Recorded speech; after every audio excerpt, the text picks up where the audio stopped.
Vote चोरी के खिलाफ पूरे देश में हवा चल रही थी, लेकिन सरकार नहीं बनी। अब समझ में आया सरकार क्यों नहीं बनी। 1,03,000 वोट एक लोकसभा के अंदर, 1,03,000 वोट एक लोकसभा के अंदर इन्होंने डबल कराने का काम कर दिया। नुकसान किसका हो रहा है? नुकसान आपका हो रहा है। देश के अंदर नफरतें बो करके सिर्फ सियासत करना चाहते हैं और नफरतों की बुनियाद पर सियासी जमीन पैदा करने वाले लोग उन तमाम तर लोगों को नुकसान पहुंचा जाते हैं। आज देश का कारोबार तबाह हो गया। पार्लियामेंट के अंदर लगातार कहने के बावजूद कि पूरा देश प्रधानमंत्री के पीछे खड़ा है। ये 56 इंच की छाती ट्रंप को भी दिखा दो, लेकिन प्रधानमंत्री के कान पर जू नहीं रही।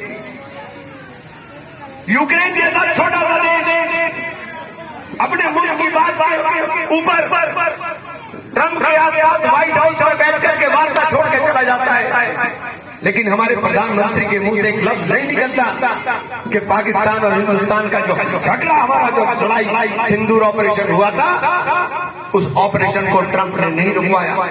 जब हमारी सेना पाकिस्तान और कश्मीर के ऊपर झंडा फहराने जा रही थी, अचानक 5 बजे बटन दब जाता है कि सीज फायर, और सीज फायर किस बात के लिए? फिर लड़े थे क्यों? और लड़े थे तो फिर वापस आए क्यों? इसका जवाब पार्लियामेंट के अंदर प्रधानमंत्री के पास नहीं था। पूरे मुल्क को शर्मिंदगी के साथ देखना पड़ रहा है। जनरल आसिम मुनीर बैठ करके धमकी दे रहा है। ये जुर्मत उसकी इसलिए हुई कि पीओके के अंदर झंडा नहीं फहरा। अगर पीओके में झंडा फैल गया होता तो जनरल आसिम मुनीर की औकात नहीं थी कि वो हमें धमकाने का काम कर सकता। आज को मजबूत नेतृत्व की जरूरत है। आज मुल्क को जरूरत है ऐसे नेतृत्व की जैसे इंदिरा गांधी ने किया था। जब निक्सन ने टेलीफोन किया अमेरिका के प्रेसिडेंट ने, तो टेलीफोन देने से इनकार कर दिया। उसने जंगी बेड़ा दे दिया। जंगी बेड़े को नजरअंदाज कर करके पाकिस्तान के 2 टुकड़े कर दिए। वो इंदिरा गांधी को आज देश याद करने का काम कर रहा है। बांग्लादेश में आकर पाकिस्तान को उसकी औकात याद दिलाने का काम कर दिया। हमारे ऊपर सवाल किया जाता है, जो जाए पाकिस्तान जिसो पाकिस्तान चला जाए। पाकिस्तान जाएगा वो जिसने पाकिस्तान बनवाया।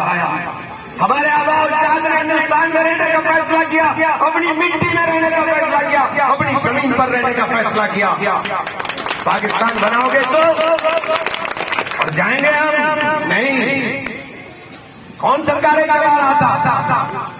हिंदू महासभा जो उस वक्त की थी और मुस्लिम लीग मिलकर के बंगाल के अंदर भी सरकार चला रहे थे, सिंध में भी सरकार चला रहे थे, फ्रंटियर में भी सरकार चला रहे थे। मिलकर के मुस्लिम लीग के साथ बंटवारा करोगे तुम और पाकिस्तान जाए हम।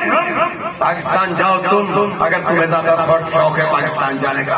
ये हमारी जमीन है, ये हमारा मुल्क है। अपनी जमीन के लिए, अपने मुल्क के लिए अपनी जान को कुर्बान कर देंगे, कभी आंच नहीं आने देंगे।